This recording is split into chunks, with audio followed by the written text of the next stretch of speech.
수백만 년 전 지구의 삶이 어땠을지 상상해 본 적 있나요? 지구와 바다, 그리고 그곳에 살았던 생물들이 오늘날 우리가 알고 있는 것과 얼마나 달랐을까요? 이 먼 시대를 엿볼 수 있도록 오늘은 오르도비스기 시대를 살펴볼 거예요. 오르도비스기 시대는 지구 역사상 매우 흑적이고 신비로운 시대이며 최근에야 그 깊숙이 묻혀있던 비밀의 일부가 밝혀지기 시작한 시대입니다. 여행자 여러분 환영합니다.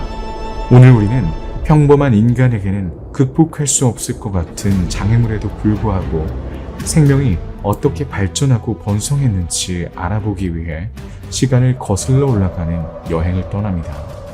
지구 형성 이후 가장 최근의 시기인 캄브리아기에 폭발적으로 증가한 생명체는 이제 새로운 국면을 맞이하고 있습니다.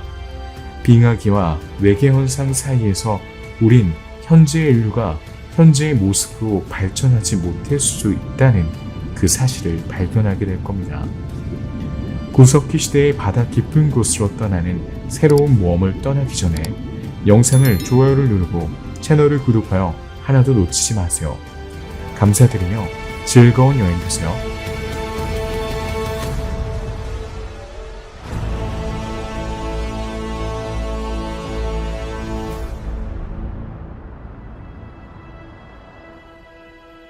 오르도비스기란 고생대의 두 번째 시기로 공룡이 사역이 전의 시대입니다. 오르도비스기는 4억 8,500만 년 전 많은 생물종이 갑자기 사라진 캄브리아기 오르도비스기 멸종 직후에 시작되었습니다. 1879년 이전에는 오르도비스기는 아직 독자적인 시대로 인정받지 못했습니다. 캄브리아기와 실루리아기가 서로 뒤따랐습니다. 그러나 이 두 시기의 각 지층에서 발견된 특정 화석의 연관성이 입증되지 않았기 때문에 세계 과학계에서는 거의 40년 동안 논쟁이 벌어지고 있었습니다. 19세기 영국의 지질학자 찰스 랩워스는 이 두 지층 사이에 오르도비스기라는 새로운 지층을 끼워 넣음으로써 마침내 이 문제를 해결했습니다. 이 시기의 이름은 현재 웨일즈에 사는 켈트족인 오르도비스족에 빌려온 겁니다. 그는 태적암층에 대한 심층적인 연구 덕분에 태적암층이 보이는 것보다 훨씬 더 복잡하다는 것을 증명했습니다. 광범위한 매핑 작업 끝에 그는 주로 그래폴라이트로 구성된 이 화석들이 태적물 내 위치와 배열로 인해 중간기에 속한다는 그 사실을 확인할 수 있었죠.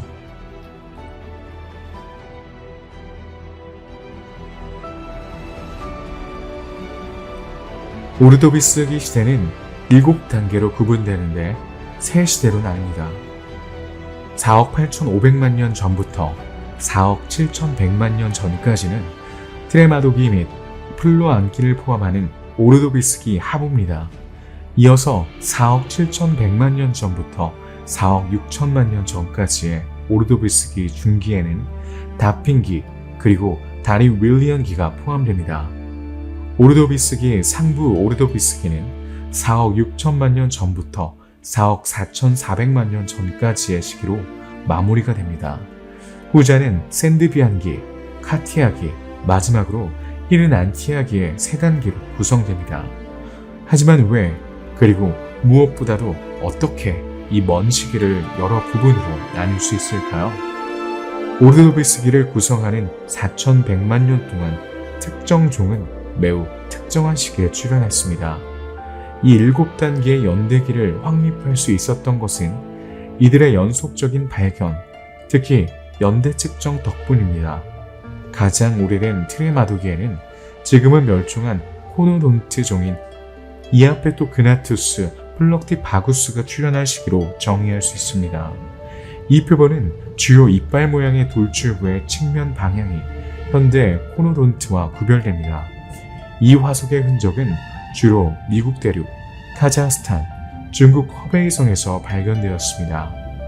두 번째 단계인 플로이에는 쉽게 알아볼 수 있는 H 또는 X 모양 필터 피더인 그랩토라이드 테트라그랩투스 어프로미마투스의 출현을 표시합니다. 이 표본의 흔적은 영국, 아프리카, 노르웨이 북쪽의 섬 스피츠베르겐을 제외한 전 세계 거의 모든 곳에서 발견됩니다. 오르도비스기 중기의 시작을 알리는 다핑기 단계는 코노돈트 종인 발토니우드스 트라이앵귤라리스가 처음 출현한 그 날짜와 일치합니다. 다음 단계인 다리빌리언은 그랩톨레이트 운들로그랩투스 오스트로덴타투스의 출현으로 특징 지어집니다.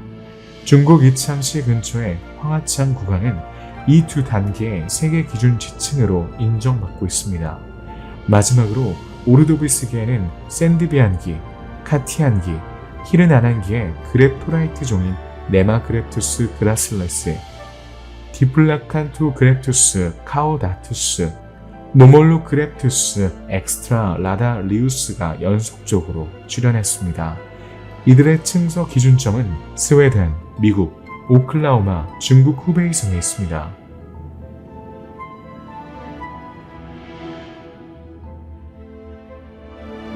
오르도비스기 지층은 전 세계에 그 흔적을 남겼습니다.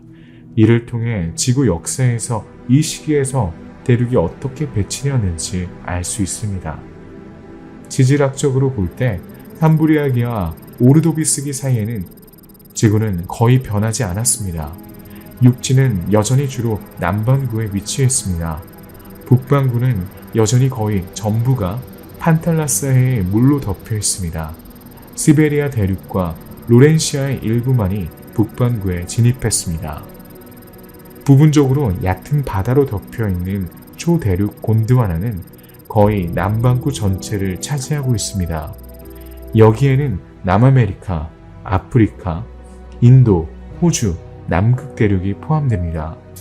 열대 지역에서는 최근에 형성된 세 개의 작은 대륙, 즉 북미, 시베리아, 발티카에 해당하는 로렌시아가 열대 지방에 있습니다. 수많은 화산호가 주변에 흩어져 있으며 주로 이아페투스 해와 새로 형성된 바다인 라이카해의 연안에 접해 있습니다. 발티해와 곤드와나 사이의 남쪽으로 이아페투스 해가 열리면서 이아페투스 해가 닫히기 시작했고 적도 위도에서 점차 남극 쪽으로 이동하는 초대륙의 이동도 시작되었습니다. 이 기간 동안 조산 활동은 매우 낮았습니다. 따라서 산의 형성 과정은 로렌시아 대륙의 남쪽 해안에 대한 섬, 호 또는 소대륙의 리본 사이의 몇 번의 충돌로 제한되었습니다. 하부 오르도비스기의 이 거대 대륙에서 분리된 몇 개의 작은 대륙 또는 지각 조각이 오르도비스기 중기 동안 이 대륙에 붙어 있을 뿐입니다. 이 지질 현상을 타코니아 조산대라고 합니다. 이는 거의 1000만 년 동안 지속된 접힘 단계에 해당하며 오랜 지질학적 과정을 거쳐 오늘날 에팔레치아 산맥으로 알려진 조립대가 생겨났습니다. 대륙의 분리는 고생대 중 가장 많은 대륙이 존재했던 오르도비스 중기의 절정에 달했습니다. 훨씬 후인 고생대 말기에 이르러서야 다시 합쳐지기 시작했죠. 오르도비스기 초기에 레이크 해양 능선은 강한 활동을 보였습니다. 이로 인해 바다가 대륙 표면으로 넘쳐나게 되었습니다. 오르도비스기 중기에 해수면이 최고조에 달했으며 일부 추정에 따르면 오늘날보다 200m나 높은 수치에 도달했습니다. 이 시기는 알려진 화석시대 중 가장 넓은 열대 지역이었지만 이 시기가 끝날 무렵에 초대륙 곤드와나가 남극에 뿌리를 내렸고 남극은 점차 만년설로 덮여갔습니다. 과학자들은 세계 각지에서 발견된 많은 화석을 연구하여 오르도비스기 동안 큰 기후변화가 일어났다는 결론을 내릴 수 있었습니다. 오르도비스기 중기에 해당하는 특정 기간 동안 해수면의 상당한 상승과 해양 생태계의 생물 증식은 이 기간 동안 급격한 기후변화가 일어났음을 보여줍니다. 마찬가지로 많은 종의 급격한 감소 또는 멸종은 이러한 변화 중 일부가 일정한 속도로 진행되어 이미 존재하던 생물들이 평온하게 진화할 기회를 거의 또는 전혀 주지 않았을 것임을 시사합니다. 오르도비스기 동안 기후는 따뜻하고 열대성 기후였으며 특히 기온이 가장 높았던 오르도비스기 하부 오르도비스기에는 더욱 그랬습니다. 지구의 일부 지역은 60도에 가까운 기록적인 기온을 경험했죠. 그러나 약 4억 4,500만 년 전인 이 시기의 말기에 기온이 떨어지기 시작하면서 대빙하기가 시작되었습니다. 주요 대륙인 곤드와나는 거대한 만년설로 서서히 덮여갔습니다. 약 150만 년 동안 지속된 이 빙하로 인해 새로운 환경 조건에 적응하지 못한 수많은 동물종들이 사라졌습니다. 따라서 오르도비스기에는 지구 역사상 5대 대량 멸종 중 하나인 빙하기와 대빙하기가 동시에 일어난 지질학적 시기가 특징입니다. 실제로 오르도비스기에는 30도를 넘나드는 열대 해수 온도에도 불구하고 같은 기간 동안 대륙에 얼음이 존재했다는 수많은 간접적인 단서를 남기게 되었죠. 이러한 기후변화에 내재된 메커니즘을 이해하기 위해 과학자들은 컴퓨터를 도구로 사용했습니다. 과학자들은 기상학, 해양학, 환경물리학 등 여러 학문을 통합한 수치 모델링을 사용했죠. 이러한 방식으로 그들은 이 시기의 기후 역설을 해결하는 데 성공했습니다. 수치 시뮬레이션과 풍부한 퇴적학, 지구화학, 그리고 미세 고생물학 데이터를 비교한 결과 만년설 성장의 첫 번째 단계는 오르도비스기 중기, 더 정확하게는 다빌리언기에 발생했으며 이는 같은 기간에 입증된 해수면 변화에서 알 수 있듯이 더 정확한 것으로 나타났습니다. 이러한 결과는 극지방 만년설의 존재가 높은 열대 해수면 온도와 양립할 수 없음을 나타냅니다. 그 후 점진적인 얼음 성장으로 만년설이 열대 위도까지 도달하여 히르난티아기 빙하 최고점의 시작을 알렸을 것입니다. 요컨대 오르도비스기 빙하는 오래 지속되었을 것이며 그중 오르도비스기의 마지막 단계인 히르난티아기 빙하는 실제로 정점에 불과했을 것입니다.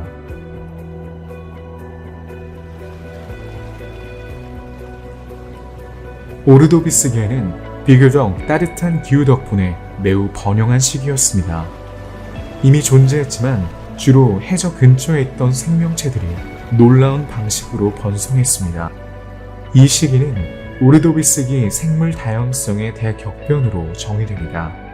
2500만 년에 불과한 비교적 짧은 기간 동안 바다에는 수많은 과와 속의 생물로 가득 차게 되었습니다. 이처럼 전례 없는 해양 생물의 확장에는 여러 가지 이유가 있습니다. 그러나 핵심적인 요인은 열대 지방을 중심으로 대륙붕의 표면적이 증가하고 해수면이 높아지면서 식물성 플랑크톤의 성장을 촉진하고 결과적으로 모든 수생 생물의 성장을 촉진한 것입니다. 이러한 미생물은 특히 광범위한 대서양에서 번성했습니다. 식물성 플랑크톤이 풍부해지면서 여러 동물성 플랑크톤 그룹이 출현했고 그 후 기하급수적으로 증가했습니다. 여기에는 키티노조안과 그랩토라이트가 포함됩니다. 또한 오르도비스기 동안의 지속적인 화산, 지각 활동은 해양에서 플랑크톤 생물의 발달에 필요한 영양분을 제공했을 가능성이 높습니다. 그 결과 물기둥은 점차 모든 종류의 살아있는 미생물로 채워졌지만 그뿐만이 아닙니다. 실제로 이 시기에 최초의 물고기가 출현했고 문어와 갑오징어의 조상인 두 종류가 전례 없이 다양해져 오르도비스기 말에는 오늘날과 비슷한 생태계가 이미 존재할 정도로 이 시기는 고생대의 생물 다양성 정책이라고 할 수 있습니다. 생명체는 바다에서 매우 풍성해졌고 결국 육지에도 퍼지기 시작했습니다. 많은 박테리아, 식물, 조류, 곰팡이, 심지어 일부 원생동물의 수명 주기의 일부를 구성하는 미생물인 포자 화석이 오르도비스기 상부 퇴적물에서 발견되었습니다. 현대의 간조류와 마찬가지로 이 최초의 육상식물은 그 이전 시기인 캄브리아기에 이미 널리 퍼져 있던 녹조류의 후손일 가능성이 높습니다. 이 식물은 해안선과 해안가에 국한되어 번성했으며 저성장 카펫을 형성했습니다.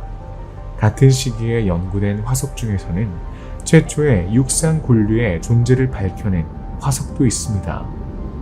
그들은 확실히 균근 공생을 통해 식물 세포가 미네랄 영양분을 이용할 수 있도록 하여 식물에 의한 신생 토양의 식민지화에 중요한 역할을 했습니다. 이 개별 식물은 매우 원시적이고 기본적이지만 지구의 생명체의 진화에 결정적인 전환점이 되었으며 이 단계는 아직 초기 단계에 있지만 그다지 중요하지 않습니다. 박테리아와 기타 미생물 이후 지구상에서 처음으로 물에 잠기지 않은 토양에서 생명체의 형태를 실제로 볼 수 있게 되었기 때문입니다. 따라서 오르도비스에게는 해저를 밝게 비추던 색이 마른 땅을 소심하게 물들이기 시작했습니다.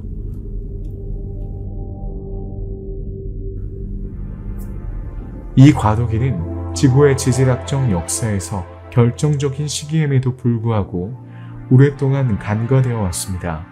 실제로 2000년대 초반까지 오르도비스기 지층을 증명하는 다양한 화석이 포함된 퇴적층인 주요 라거슈타트는 단 2곳만 기록되어 있습니다. 첫 번째는 미국 뉴욕주에 있습니다. 클리블랜드 글렌의 프랭크 포트쉐일에 위치한 비처의 삼엽층층입니다. 이 지층은 매우 특수한 환경, 즉 신부열수 온천과 관련이 있는데 소수의 절지동물이 지배하는 다양성이 낮은 동물군이 번성했던 곳입니다. 두께가 3에서 4cm에 불과한 이 라거슈타트는 특히 복부 해부학과 연조직이 황철광으로 대체되어 보존된 뛰어난 보존 상태의 수많은 삼엽충이 발견되었습니다. 황화철인 이 광물은 엑스레이를 사용하여 연조직 해부학의 세세한 부분까지 연구할 수 있게 해줍니다. 이곳의 동물군은 주로 삼엽충 트리아투루스 이토니로 구성되어 있습니다. 삼엽충은 연구 대상 생물의 85%를 차지합니다. 다른 종으로는 그랩톨라이트, 식민지 필터피더, 분지조류, 브라치오포드, 그리고 수수께끼와 같은 분류군이 있습니다. 많은 삼엽충 중에는 크립톨리투스 벨룰루스, 코누프루에투스 비체리, 프리마스피스 코루스투스 표본에도 목록에 올라와 있습니다. 인구 측면에서 볼 때 오르도비스기 상부 오르도비스기의 두 번째 단계인 카티안기에 속합니다.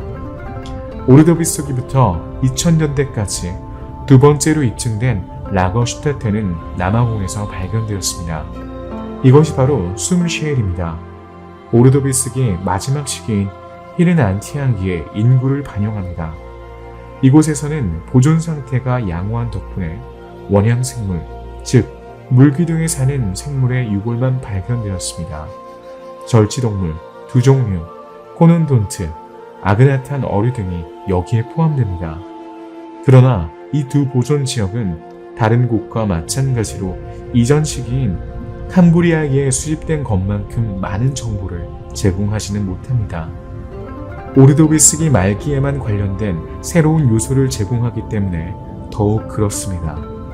그럼에도 불구하고 화석이 발견됨에 따라 이 시대에 대한 우리의 이해는 계속 발전하고 있습니다.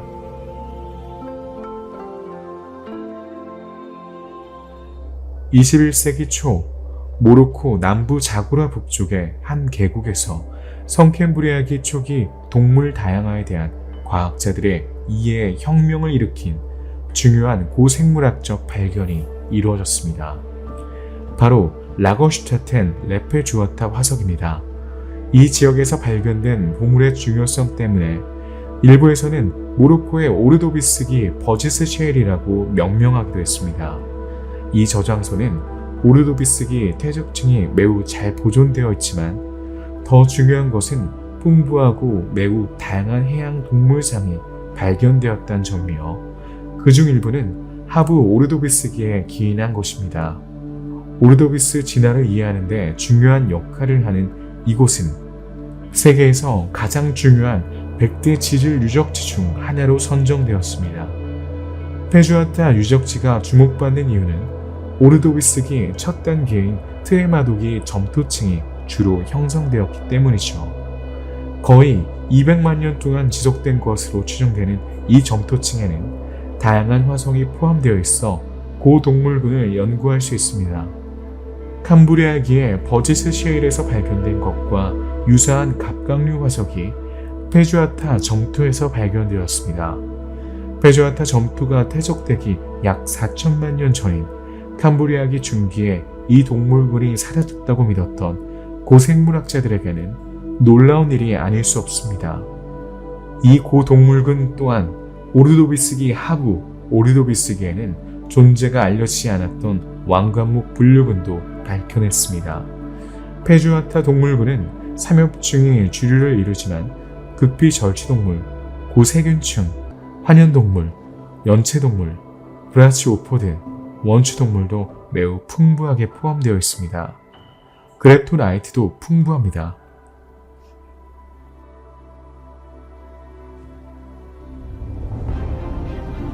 최근에는 파주아타 유적지에서 약 80km 떨어진 타이오트에서 발굴 작업을 통해 새로운 화석 유적지가 발견되었습니다.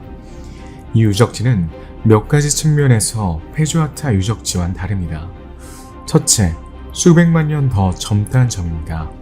하지만 무엇보다도 한때 물속에 있었던 이 유적지에는 거인으로 묘사되는 대형 절제동물의 흔적이 보존되어 있습니다. 새우, 곤충 또는 거미와 같은 현대 생물과 관련이 있을 수 있는 이 생물들은 자유롭게 헤엄치고 해류를 따라 움직일 수 있었을 것입니다. 이 생물은 페주아타 지역에서 소수에 불과합니다. 거대한 크기를 고려할 때 4억 7천만 년 전에는 거의 확실하게 바다를 지배했을 것으로 추정됩니다. 일부 표본은 길이가 최대 2m에 달하기도 했습니다. 따라서 지금까지 발견된 어떤 표본보다 훨씬 큽니다. 이 거대 절취동물은 아직 완전히 밝혀지진 않았지만 페주아타 해안에서 이미 발견된 종의 일부일 수 있습니다. 큰 몸집과 자유롭게 헤엄치는 생활 방식으로 미뤄봐 오르도비스기 생태계에서 독특한 역할을 했을 것으로 추정됩니다. 고생물학자들이 광물 성분을 연구할 수 있다면 보존 상태가 매우 뛰어난 부드러운 부분도 정밀하게 관찰할 수 있습니다. 마침내 과학자들은 지구가 최초로 보호했던 동물의 해부학적 구조를 연구할 수 있게 되었습니다. 발견된 사체는 비교적 수심이 깊은 해양 환경에서 나온 것으로 추정되며 이는 얕은 곳에서 사체가 보존되었던 이전의 발견과는 완전히 다른 겁니다. 또한 이 거대 절취동물의 일부 파편에는 브라키오포드와 같은 동물이 붙어 있는 것으로 발견되었습니다. 이는 이 대형 동물들이 죽은 후에도 해저 생물 군집의 영양분 저장고 역할을 했음을 시사합니다. 타이쇼테의 장기 화석 유적을 통해 과학자들은 오르도비스기 초기 해양 환경을 어느 정도 정밀하게 지도할 수 있게 되었습니다.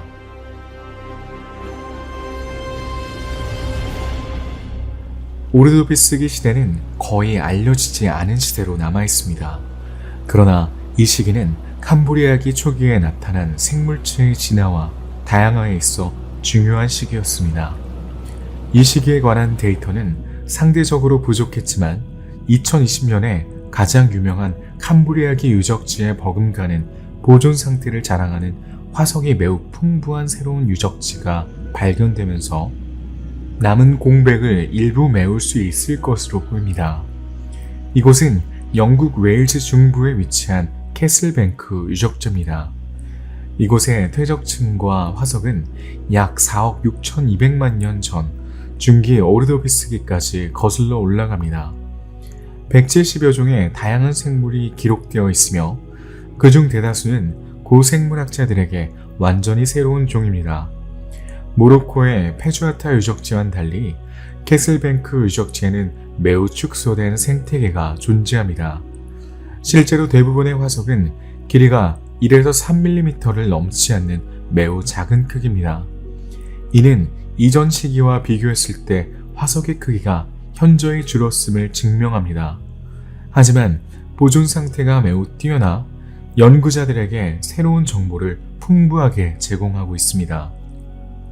연구 대상 종 중 갑각류, 개, 벌레, 해면동물은 소화기관과 같은 내부 장기와 신경계까지 화석화된 흔적을 남겼습니다. 눈, 시신경, 심지어 뇌와 같은 연조직도 이용될 수 있습니다. 마찬가지로 절취동물의 작고 연약한 팔다리는 물론 바닷물을 걸러내는 정교하고 가는 촉수까지 보존되어 있습니다. 이번에 발견된 표본 중에는 특이한 동물 그룹이 몇 가지 밝혀졌습니다. 진공 청소기 같은 코를 가진 절취동물인 오파비니과와 배와 등이 비늘로 덮인 부드러운 타원형 연체동물인 위왁시가 설명되어 있습니다. 이 범주와 멀리 떨어져 있는 것으로 추정되는 다른 곤충과 유사한 생물도 기술되어 있습니다. 이제 이 기묘한 생물을 자세히 살펴보기 위해 이 시기에 깊숙한 곳을 파헤쳐 보겠습니다. 지구는 따뜻하고 습한 기후를 누렸지만 몇몇 해안을 제외하고는 육지는 여전히 헐벗고 사실상 생명이 살지 않는 불모지였다면 얕은 바다에는 생명체가 가득했습니다.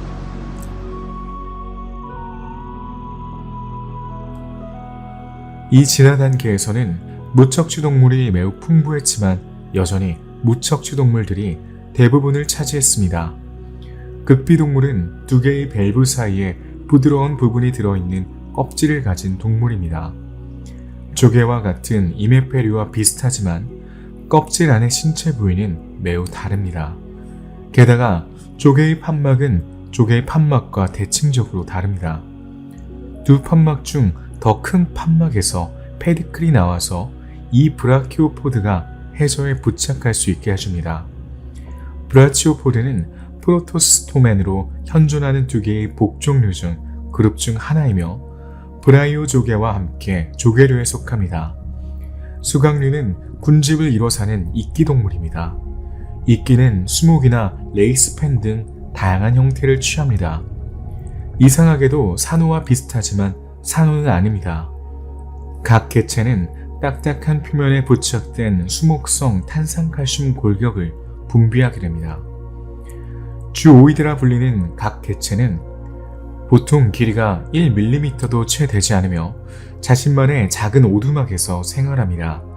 이들은 서로 연결되어 수백만 마리의 주오이드가 모여 군집을 형성하며 그 크기는 수미터까지 커질 수 있습니다. 같은 서식지 내에서 각 개체는 고유한 역할을 수행합니다. 어떤 개체는 먹이를 모으고 어떤 개체는 무리를 강화하는 데 도움을 줍니다. 마지막으로 이들 중 일부는 청소에 기여합니다. 먹이를 먹기 위해 유조류는 물살을 일으켜 작은 생물을 입에 가져옵니다. 대부분의 경우 이들은 식물성 플랑크톤과 같은 식물과 유사한 유기체입니다. 극비동물은 해저의 특정 지역에 서서히 서식지를 형성하여 결국 광범위한 산호초를 형성합니다. 삼엽충은 오르도비스기 동물군의 많은 부분을 차지합니다. 쉽게 식별할 수 있는 분절된 외골격을 분비하는 이 갑각류는 오르도비스기 동안 절정에 달했습니다. 사실 공룡 다음으로 가장 유명한 선사시대 동물입니다. 18,000종 이상이 기록되어 있습니다. 몸 길이는 1에서 70cm로 다양했으며 생활 방식은 트라이애식 환경의 모든 범위에 걸쳐 있었습니다. 일부는 이물질을 먹거나 방목하거나 심지어 포식자였습니다. 몇몇 종은 수영에 능숙했지만 대부분의 삼엽충은 포식자를 피해 해저를 따라 이동하며 퇴적물 속에 파묻혀 살았습니다. 삼엽충은 또한 최초의 첨단 시각 시스템을 개발했습니다. 모든 삼엽충은 두개골이라고 불리는 머리와 흉부, 꼬리, 그리고 배 쪽에 한 쌍의 양달래 다리를 가졌습니다. 갑각류와 마찬가지로 이 두 다리는 두 갈래로 나뉘었는데 하나는 호흡을 위한 아가미 역할을 하고 다른 하나는 이동과 먹이 섭취를 위한 것입니다. 가장 흔한 삼엽충은 길이가 약 1.5cm인 크립톨리투스와 2cm에 가까운 애시도스피스가 있습니다. 하지만 이보다 훨씬 더 큰 크기의 표본도 있었습니다. 길이가 2에서 5cm인 칼리메넬, 그리고 무엇보다도 길이가 38cm에 달하는 이솔레투스가 대표적입니다. 하지만 지금까지 발견된 삼엽충 중 세계에서 가장 큰 종은 이솔레투스 렉스입니다. 이 화석의 전체 크기는 길이 72cm, 너비 40cm 이상입니다.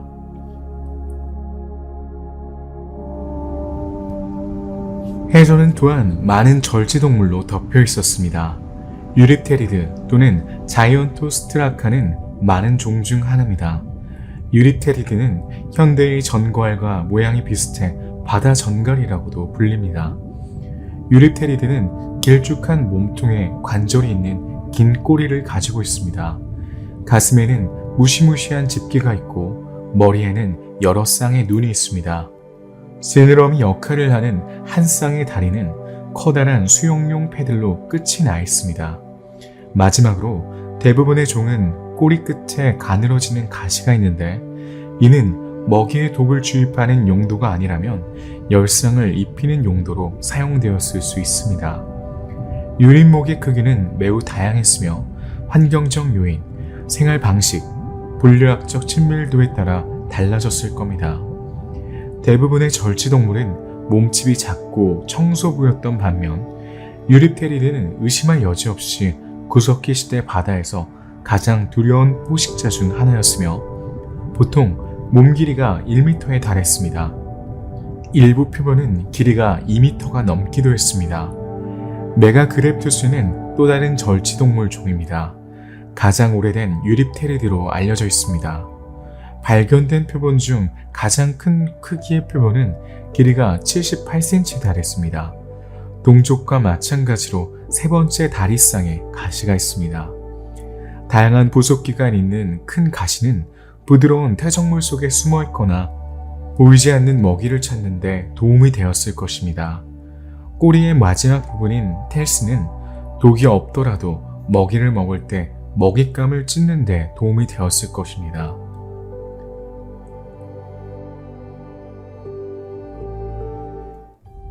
오르도비스계에는 바다별, 성게, 크리노이드를 포함한 많은 새로운 형태의 극피동물이 출현했습니다. 당시에는 약 20개의 분류군이 있었습니다. 오늘날의 모든 극피동물은 5개의 광선, 즉 펜타라드의 구조를 가지고 있지만 아직도 많은 비밀을 간직한 이 기이한 종인 카르포이드와 같은 원시적인 형태는 그렇지 않았습니다. 잘린 꼬리는 몸의 한쪽 끝이 하나의 팔인 것으로 밝혀졌습니다. 동물의 입은 아래쪽에 숨겨져 있습니다. 이 외팔은 아마도 먹이를 먹는 것만큼이나 해저에서 움직이기 위한 것이었을 것입니다. 이 동물의 형태를 고려할 때 아마도 육식동물이었겠죠. 오르도비스계에는 또한 많은 수의 그랩톨라이트가 존재했습니다. 수천 마리가 모여 사는 이 동물들은 헤미코데아목에 속합니다. 이들은 감겨있는 이빨 모양의 관으로 이루어진 산호폴립과 비슷하며 작은 세포가 각 개체를 보호하는 줄줄기 주위에 모여 있습니다. 경우에 따라 떠다니거나 붙어있는 이 동물 군집의 길이는 10mm에서 거의 1m에 이릅니다.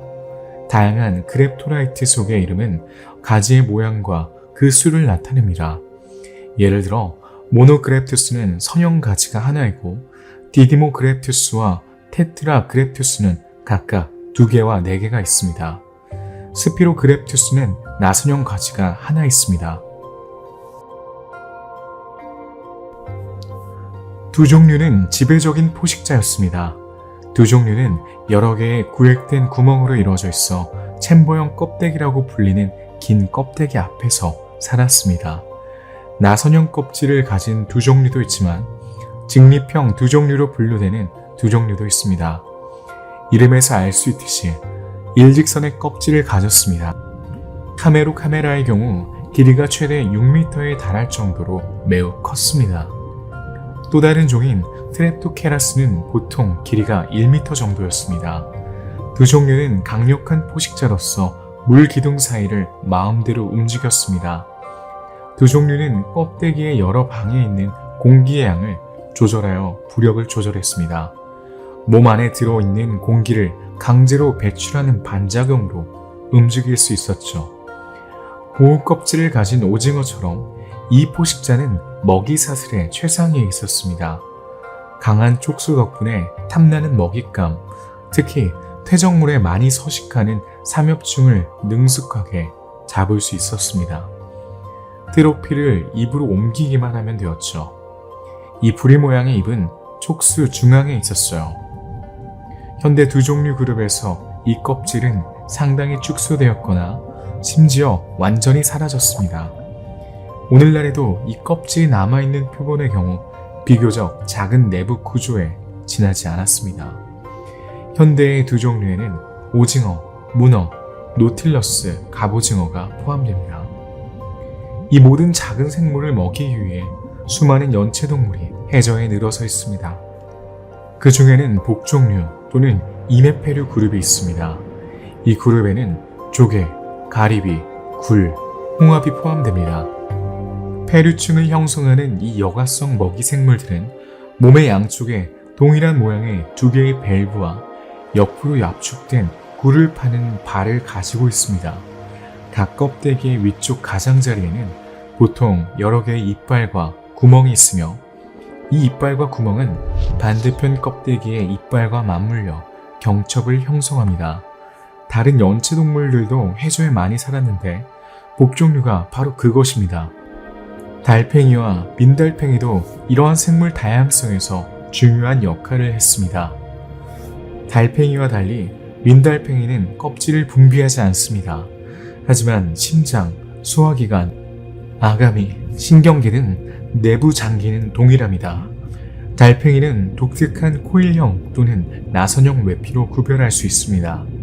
이 껍질은 끊임없는 위협으로부터 피난처를 제공했을 것입니다.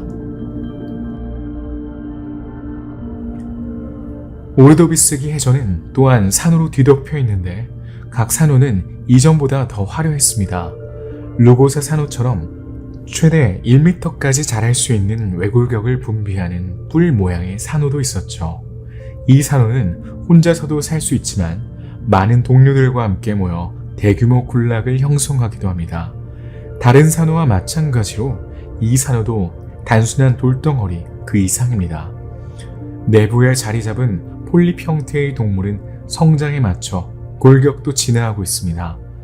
쏘는 세포가 들어있는 촉수를 장착하여 부유하는 먹이를 잡을 수 있게 되었습니다. 대부분의 산호는 먹이를 잡아 삼키지만 이들은 대부분의 에너지를 해조류에서 얻습니다. 또한 따뜻하고 얕은 바닷물로 덮인 해저에는 수많은 종류의 둥근 표모산호가 카펫을 깔고 있었습니다. 하지만 가장 특별한 종은 의심할 여지 없이 크리노이드입니다. 이 해양동물은 주변 환경을 봄의 초원처럼 보이게 합니다. 실제로 그들은 일반적으로 바다 백합이라고 불립니다. 바다별, 해삼, 성게를 포함하는 극비동물문에 속하는 이 생물은 극비동물의 전형적인 오각대칭을 보여줍니다. 최대 수십 미터에 이르는 긴 꽃자루로 해저에 붙어 있어 꽃처럼 보이기도 합니다. 하지만 실제로는 섬세한 팔에 있는 속에 빈 원통형 기관인 포디아를 이용해 먹이를 먹는 동물입니다. 해류에 떠다니는 먹이 입자를 포디아가 포획한 후 팔을 관통하는 고랑에 넣었습니다. 그런 다음 암술처럼 작은 선모가 갇힌 그 입자를 머리 중앙에 입으로 운반합니다.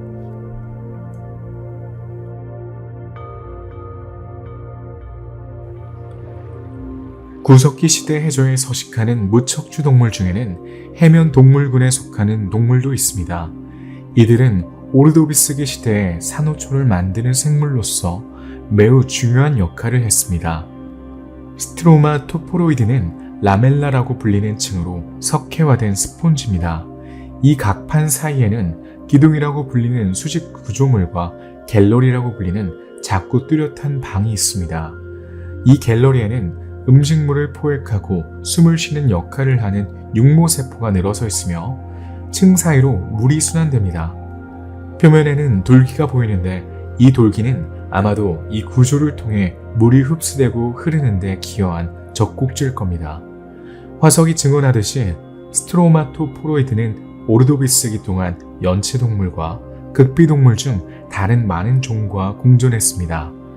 일부 조개류는 성장하는 스트로마토포로이드에 완전히 둘러싸여 있기도 하며 일부는 직경이 30cm에 달하기도 합니다.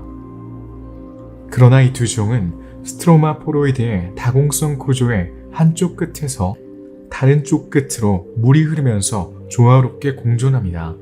매우 독특한 모양의 또 다른 해면도 해저를 지배하고 있습니다. 이는 유리 스폰지인 브라치오 스폰지아 디지타타입니다. 이 규산질 스폰지는 오팔색 규산질 스파이큘의 네트워크로 구성된 골격을 가지고 있습니다.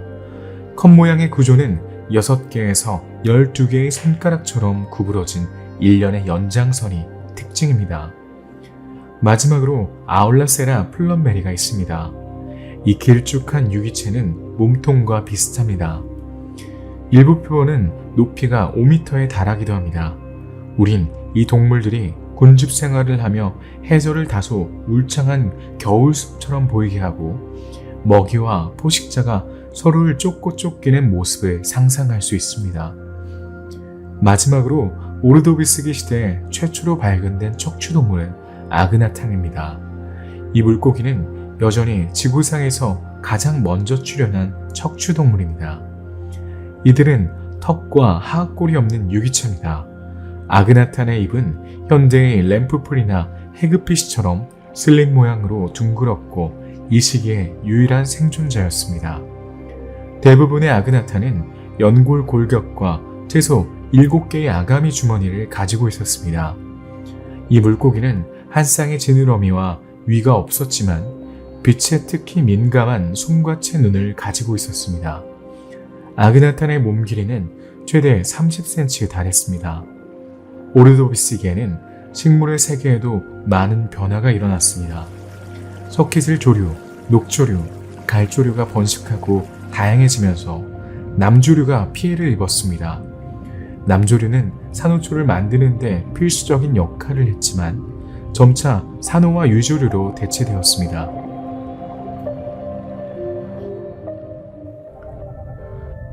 오르도비스기 중기 이후 더 정확하게는 4억 6,700만 년 전에서 4억 5,800만 년 전까지의 다리 빌리언기에 동물군이 크게 다양화되었습니다. 새로운 문은 나타나지 않았지만 과의 수는 4배, 속의 수는 3배로 증가했습니다. 원양 동물은 이전 시기보다 훨씬 더 풍부해져 고생된 내내 바다의 모습이 유지되었습니다. 이러한 엄청난 다양화는 아마도 오르도비스기 초기에 45도를 넘나들며 상당히 높았던 해수 온도의 하락으로 설명될 수 있습니다. 실제로 오늘날의 적도해와 비슷한 30도 내외의 수온이 유지되던 데리빌리언까지 기온은 점차 낮아졌습니다. 그 후 생명체 발달에 특히 유리한 조건이 조성되어 생물종이 크게 다양화되었습니다. 또한 대륙의 대부분이 얕은 바다로 덮여 있었기 때문에 해저 지각의 격렬한 활동과 육상식물의 성장으로 인한 대륙 침식으로 인해 해양에는 미네랄 염류가 풍부해졌습니다. 이러한 조건은 해저에 부착된 식물성 플랑크톤과 해조류의 발달에 유리하게 적용했습니다.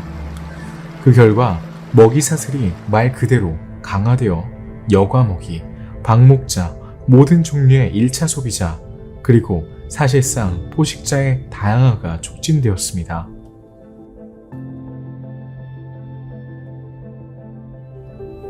오르도비스기 말기에는 전체 해양동물의 4분의 1, 전체 해양동물 속의 절반이 사라졌습니다.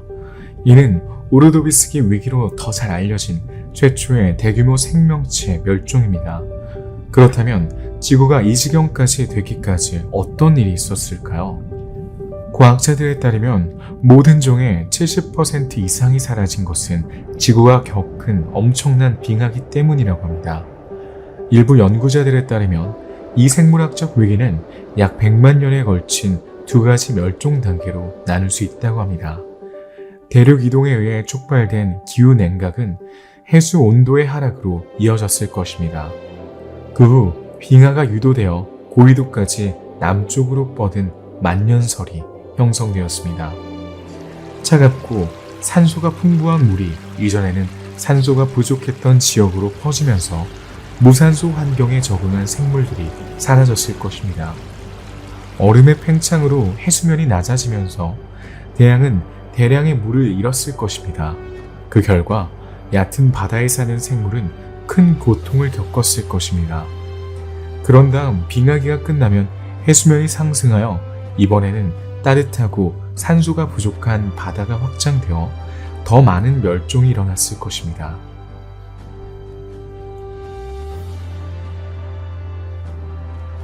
이 설명에 이의를 제기하는 또 다른 가설은 5차례의 신생대 대량 멸종 중 첫 번째 멸종이 화산 폭발 때문일 수 있다고 주장합니다. 화산은 수은을 방출하는 것으로 알려져 있습니다. 그러나 퇴적물의 수은 농축은 이미 지구의 다른 최근 생물학적 위기에서 관찰된 바가 있습니다. 이에 연구팀은 히르난티아 지층인 왕자만 지층이 발견된 중국 후베이성 지역의 퇴적물을 분석했습니다. 오르도비스기 동안 이 지역은 양쯔강 블록에 속했다가 바다로 덮였습니다. 그랩톨라이트 화석이 풍부한 검은 점토가 무산소 환경에서 퇴적되었습니다. 그런 다음 해수면이 낮아지고 물이 식으면서 점토질 석회암이 이 점토를 덮었습니다. 후자는 이 빙하기의 특징인 히레난티아의 동물근의 화석을 포함하고 있습니다.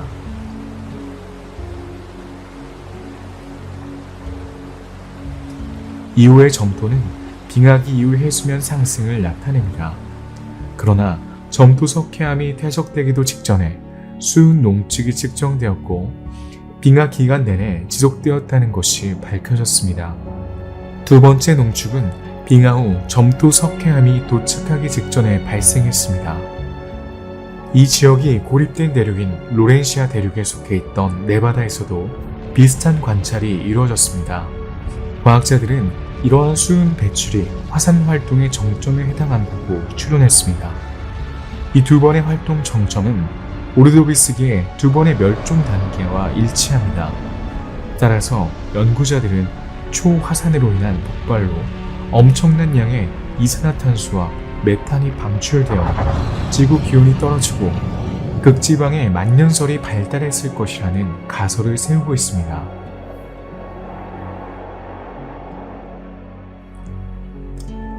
다른 고생물학자들은 약 4억 6천만 년 전 지구가 겪은 빙하기가 외계에서 온 훨씬 더 특별한 현상에 의해 발생했을 수 있다고 주장합니다.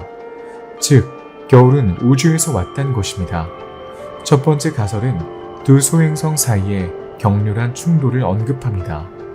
화성과 목성 사이에 소행성대에서 충돌이 일어났을 것이고 그 전례 없는 폭력성으로 인해 150km가 넘는 두 천체 중 더 큰 천체가 수십억 개의 조각으로 산산조각 났을 것입니다. 이 가설에 따르면 일부는 먼지보다 크지 않고 다른 일부는 수십 킬로미터의 크기의 수많은 파편이 태양 궤도를 돌기 시작했습니다.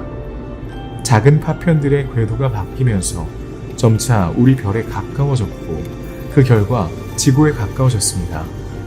이 놀라운 충돌이 일어난 지 1만 년이 지난 후 먼지는 지구 대기를 뚫고 지구 곳곳으로 흩어지기 시작했습니다. 그 결과 거의 200만 년 동안 지속된 미세입자의 소나기가 쏟아졌습니다. 그러나 이 작은 파편 이후 궤도를 이탈한 더 크고 더 큰 암석들도 마찬가지로 지구에 충돌했습니다. 과학자들은 오르도비스기 암석에 있는 수많은 소행성 파편을 분석하여 이 사건의 연대를 4억 6,600만 년 전으로 거슬러 올라갈 수 있었습니다. 실제로 외계 먼지의 양은 이 시기의 퇴적층보다 1000배에서 10,000배 더 많습니다. 만약 우주 공간의 파편이 정기적으로 지구로 떨어진다면 당시 지구에 도달한 엄청난 양의 파편이 아무런 영향도 미치지 않을 수 없습니다. 그리고 그럴 만한 이유가 있습니다. 이 먼지 커튼을 통해 태양 광선이 지구에 도달하는데 어려움이 있기 때문입니다. 기온이 상당히 떨어졌습니다. 남극에는 눈이 나타나서 중단 없이 떨어졌습니다. 눈이 쌓이면 점차 얼음으로 변합니다. 남극은 점차 만년설로 덮여 지구에 상당량의 물을 가두게 됩니다. 그 결과 해수면이 낮아지고 지구에서 겨울이 찾아왔습니다. 이 겨울은 수백만 년 동안 계속될 겁니다. 그러나 모든 과학자가 이 이론에 동의하는 것은 아니며 4억 6,700만 년 전에서 4억 5,800만 년 전 또는 그 이전에 남극의 빙하가 형성되었다는 것은 부인할 수 없지만 오르도비스기 초기에 이미 기온이 떨어지기 시작했기 때문입니다. 또한 많은 전문가들은 우주에서 날아온 먼지가 그렇게 오랜 기간 동안 기후에 영향을 미쳤을 리 없다는 생각을 합니다. 다른 메커니즘이 기온 하락에 기여했을 가능성이 높습니다. 대륙의 왈츠가 이와 관련이 있다면 어떨까요? 오르도비스기에는 세 개의 작은 대륙이 거대 대륙 곤드와나에서 떨어져 나갔습니다. 곤드와나는 남극의 높은 곳에 머물렀고 작은 대륙들은 적도에 더 가까이 이동했습니다. 따라서 로렌티아, 시베리아, 발티카는 열대성 기후를 누리고 있으며 태양의 뜨거운 광선과 비할 데 없는 강수량이 번갈아가며 나타납니다. 대기 중에 이산화탄소는 빗물에 의해 대륙으로 또는 바다로 직접 침전됩니다. 이 열과 풍부한 강우의 영향으로 암석이 용해됩니다. 그런 다음 암석은 용해로 인해 방출되는 이온에 의해 침식됩니다. 이러한 이온 중 일부는 탄소를 포함하고 있으며 이 이온은 유치우스에 의해 바다로 운반되어 해양 생물이 껍질과 골격을 만드는 데 사용합니다.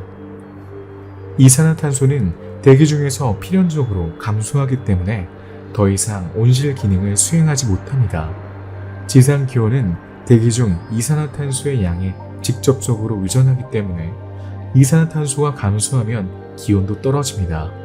따라서 일부 과학자들은 오르도비스기 동안의 지구 냉각을 판구주론으로 설명합니다.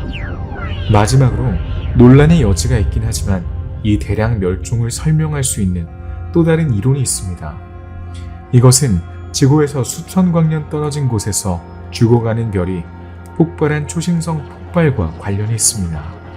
우리 은하의 가장 먼 곳에서 4억 4천만 년 전에 일어나는 것으로 추정되는 이 폭발은 강력한 방사선 에너지를 생성하여 엄청난 양의 감마선을 방출했습니다.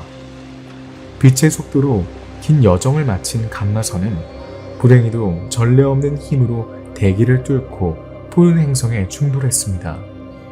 그 충격은 너무 강력해서 공기 분자를 소멸시키고 지구를 둘러싼 대기를 휩쓸어 버렸습니다. 첫 번째 결과 중 하나는 대기의 화학적 변화였습니다. 질소와 산소 분자가 이산화질소로 변한 것입니다. 이 갈색의 특히 유독한 가스는 결국 지구를 둘러싸게 되었습니다. 그 후 지구는 더 이상한 햇빛을 받을 수 없게 되었고 기온이 급격히 떨어졌습니다. 하지만 2010년 TV 다큐멘터리에서 광범위하게 기록된 이 멸종의 여러 단계를 맥락에 맞춰 살펴봅시다. 초신성 폭발 이전에 바다에 생명체가 넘쳐났습니다.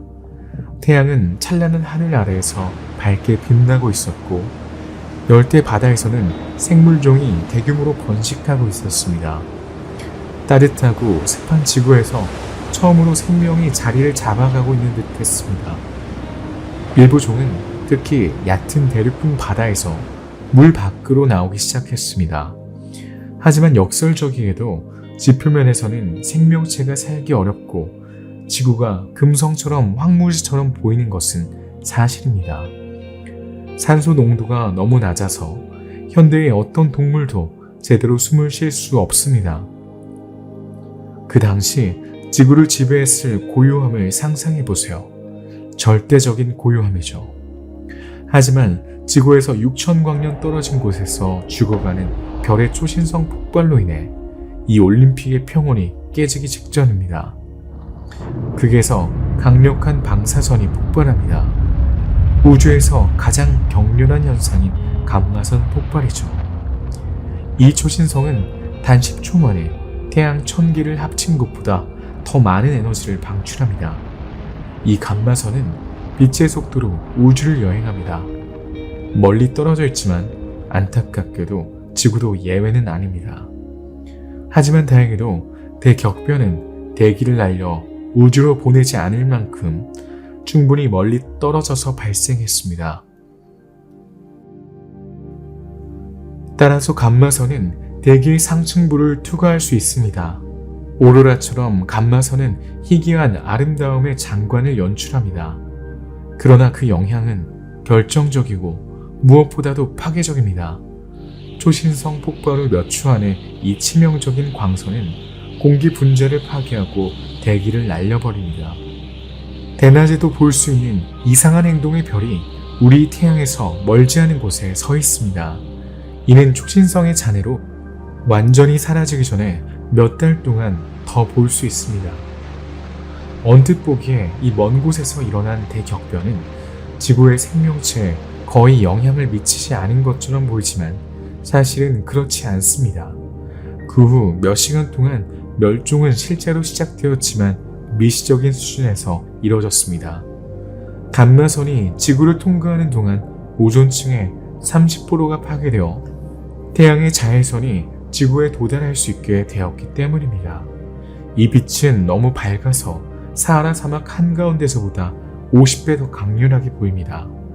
이 시기에 육상 생물이 존재했다면 말 그대로 아주 짧은 시간 안에 멸종했을 겁니다. 이 생물학적 재앙의 결과는 물에서 나타나기 시작한 겁니다. 육안으로 보이지 않는 플랑크톤이 가장 먼저 피해를 입었습니다. 너무 강력해진 태양 광선은 이러한 미생물의 대부분을 태워버립니다. 플랑크톤은 먹이 사슬의 기초입니다. 강렬한 태양 안에서 먹이가 바닥나는 것을 지켜보는 플랑크톤을 먹는 동물들의 공포를 상상해 보세요. 유충의 주요 부화 장소가 수면인 삼엽중은 번식력이 감소하고 심지어는 번식이 중단될 수도 있습니다. 태양 광선의 강렬함에서 살아남을 수 있는 것은 아무것도 없습니다. 많은 산호초와 다른 동물들이 빠르게 죽어갑니다. 진정한 도미노 효과는 전체 먹이 사슬의 붕괴로 이어집니다. 특히 해로운 자외선의 영향을 가장 먼저 받는 곳은 열대 지역이며 산호초는 점차 사라지고 있습니다. 곧 이 현상은 전 세계로 확산되어 산호가 굶주림에 시달리고 있습니다. 점점 더 많은 동물종의 먹이가 부족해지고 산호초는 매주 죽어가고 있습니다. 그 후 몇 달이 지나면 가장 약한 동물들이 가장 먼저 사라집니다. 일부 동물은 생존 본능에 이끌려 식습관이 바뀌기도 합니다. 먹이를 고르는데 익숙한 포식자들은 이제 운 좋게 발견한 먹이로 만족해야 합니다. 심지어 전에는 절대 하지 않았던 시체를 먹기 시작하는 동물도 있습니다. 일부 종은 결국 먹이를 찾아 죽어가는 산호초를 떠날 겁니다. 특히 오징어의 조상인 대왕 오징어 오르토세라스는 새로운 먹이인 유립테리드를 잡아먹기 위해 기수역으로 모험을 떠나는 것을 선호합니다. 기근이 기승을 부립니다. 기근은 모든 생물종에 영향을 미쳐 점점 더 많은 멸종을 초래했습니다. 생물의 다양성은 전례 없는 위기를 겪었습니다. 당시 존재했던 모든 생물이 사라졌다면 지구는 어떻게 되었을까요? 생명체는 완전히 다른 방식으로 진화했을까요? 이에 대한 자세한 내용은 나중에 설명하겠습니다.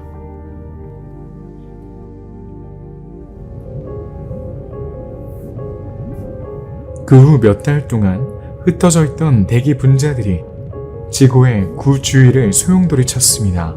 원자들이 정렬하면서 갈색의 유해한 가스인 이산화질소를 형성합니다. 밝은 햇빛은 이 두꺼운 썩은 공기층에 의해 서서히 가려집니다. 태양의 분노를 겪은 지구는 이제 태양 광선의 50%만 받습니다. 필연적으로 기온은 영하 12도까지 떨어집니다. 지금까지 기근에서 살아남은 종들은 이제 너무 낮은 온도에 직면하게 되었습니다.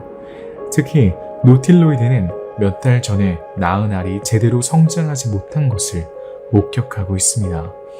추위로 인해 배아의 성장이 둔화되어 박테리아가 출현하고 있습니다. 이런 악조건 속에서도 살아남은 희귀종들은 혼돈의 세계로 들어섭니다. 짧은 생애 동안 이들의 목표는 단 하나, 먹이를 찾는 것입니다. 하지만 이 연체동물은 다른 많은 종에 비해 뚜렷한 이점을 가지고 있습니다. 몸은 껍질로 완전히 보호되어 있어 심해에서 살 수 있고 기후 냉각의 파괴적인 영향으로부터 보호받을 수 있습니다. 게다가 다양한 먹이를 먹습니다. 때때로 기회주의자로 분류되기도 하며 청소부 노릇을 주저하지 않습니다. 따라서 움직일 수 있는 동물들은 더 온화한 지역으로 이동하려고 했습니다. 안타깝게도 오르도비스기에는 대부분의 동물이 앉아 생활했고 해저는 산호, 브라치오포드, 해면류 등 움직이지 않은 동물이 대부분을 차지했습니다. 먹이 부족과 관련된 또 다른 문제는 조개 껍질 형성입니다. 대부분의 산호초 소식 동물의 껍질은 탄산칼슘으로 만들어져 있습니다. 탄산칼슘은 차가운 물에서 분비되기 매우 어렵기 때문에 많은 종들이 사라질 수밖에 없습니다. 지구의 냉각은 또한 가혹하고 무엇보다도 예측할 수 없는 기후를 초래했습니다. 초신성 이전에는 날씨가 항상 매우 안정적이었습니다. 하지만 수백만 년 만에 처음으로 큰 기온 변화가 일어나면서 강한 해류가 발생하고 있습니다. 이로 인해 격렬한 기후 교란이 발생했습니다.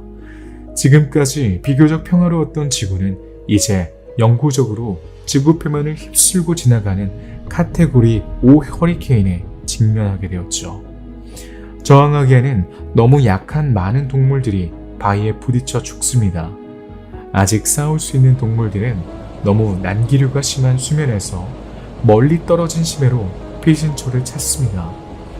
하지만 모두가 심해의 수압을 피할 수 있는 것은 아닙니다. 거대한 몸집에도 불구하고 피난처를 찾지 못하는 오르토세라 역시 마찬가지입니다. 불균형적으로 긴 껍질은 이러한 수압을 견디도록 설계되지 않았습니다. 그 결과 오르도비스기 시대에 알려진 가장 큰 포식자조차도 어색한 위치에 놓이게 되었죠. 반면 노틸로이드는 더 튼튼한 껍질 덕분에 폭풍이 몰아치는 동안 더 깊고 난류가 적은 바다에서 피난처를 찾을 수 있었습니다. 수십 년, 심지어 수백 년 동안 이 종은 엄청난 손실을 입었습니다. 수천 마리의 시체가 해변으로 밀려왔습니다. 우주에서 이 사건이 발생한 지 500년이 지난 후 동물군은 거의 3분의 1이 멸종했고 남은 생물들은 이러한 환경에서 살아남을 가능성이 거의 없었습니다. 지구상의 모든 생명체는 어떤 형태로든 완전한 멸종 위기에 처했습니다. 그러나 일부 개체는 살아남아 이후 수천 년을 버텨냈습니다. 약 15만 년 후 지구상의 생명체는 사실상 아무것도 남지 않았습니다. 이 생물학적 재앙에서 살아남은 종들은 끊임없이 굶주림에 시달렸습니다. 한때 바다의 제왕이었던 오르토세라스는 이제 새로운 빙하기가 시작되면서 더 이상 예전과 닮지 않은 세상에서 약해진 청소부로 전락했습니다. 지구는 점점 더 추워지고 있고 남극에는 눈이 쌓여 수세기에 걸쳐 수킬로미터 두께의 거대한 빙하가 형성될 정도로 밀도가 높아졌습니다. 이 빙하는 곤드와나 란드 대륙 길이를 따라 이어지면서 점점 더 북쪽으로 퍼져나갑니다. 이 빙하가 많은 양의 물을 가두어 해수면이 상당히 낮아져 최대 60m까지 낮아집니다. 그 결과 바다 표범대는 완전히 말라버렸고 몇 개 남지 않은 공동체에서 생명체가 사라졌습니다. 이러한 건조 현상은 감마선 폭발 자체보다 훨씬 더 치명적인 것으로 밝혀졌습니다. 일부 동물은 새로운 빙하기 동안 뛰어난 회복력을 보였는데, 특히 모든 척추동물의 조상인 아스트라피스가 대표적입니다. 최초의 척추동물 어류로 알려진 이 턱이 없는 아스트라피스는 후퇴하는 바다를 따라갈 수 있었습니다. 몸 길이가 약 10cm의 방패 역할을 하는 커다란 외부 뼈판을 갖추고 있어 다른 어떤 수중 생물보다 찬물을 잘 견뎌냈습니다. 게다가 먹이가 한정되어 있지 않기 때문에 발견할 수 있는 모든 것을 먹었습니다. 반면에 특정 먹이만 먹는 육식동물은 먹이를 구하기가 훨씬 더 어려웠고 많은 종들이 멸종했습니다. 게다가 아스트라피스는 새로운 환경에 적응하는 것만이 아닙니다. 사실 곧 새로운 종류의 물고기가 등장했습니다. 이 물고기들은 뼈와 근육이 발달하고 아가미가 생겨 먹이를 분류하고 흡수하기 쉬워졌습니다.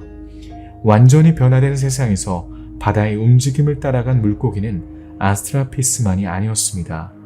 흔히 바다 전갈로 알려진 유립테리드도 수면에서 벗어나 영역을 바꿨습니다.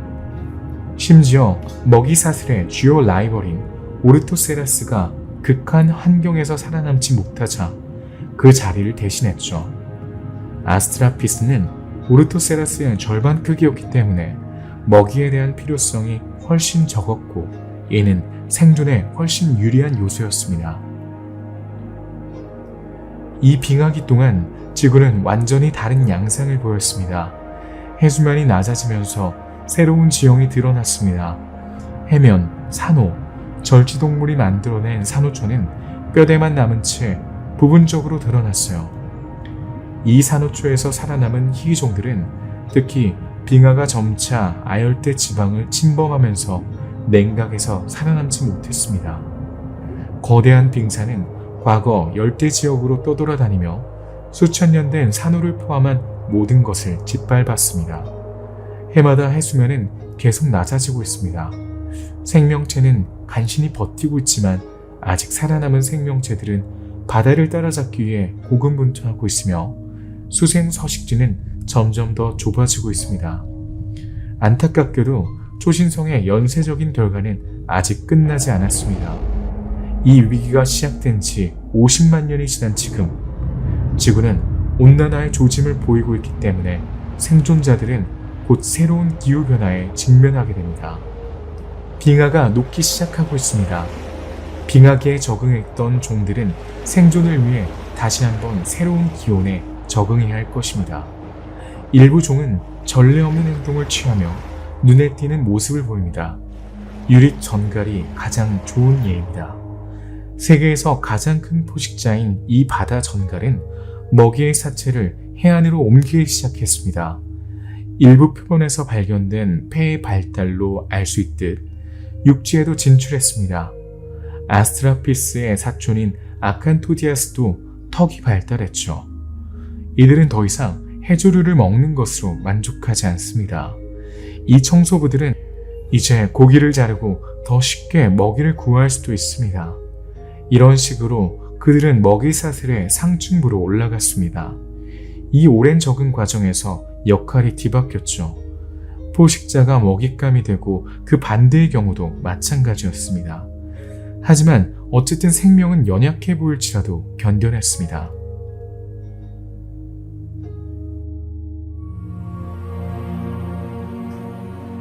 멸종한 지 300만 년이 지난 지금 다시 한번 돌아볼 때입니다. 그리고 이는 무거운 주제입니다. 70% 이상의 종이 멸종했습니다. 과학자들에 따르면 이 대량 멸종 이전에는 거의 100만 종의 생물이 존재했다고 합니다. 이는 비교적 짧은 기간 동안 전 세계적으로 약 70만 종의 생물이 사라졌다는 것을 의미합니다. 모든 생명체가 영향을 받습니다. 바닥에 사는 생물과 원양어류 모두 마찬가지입니다.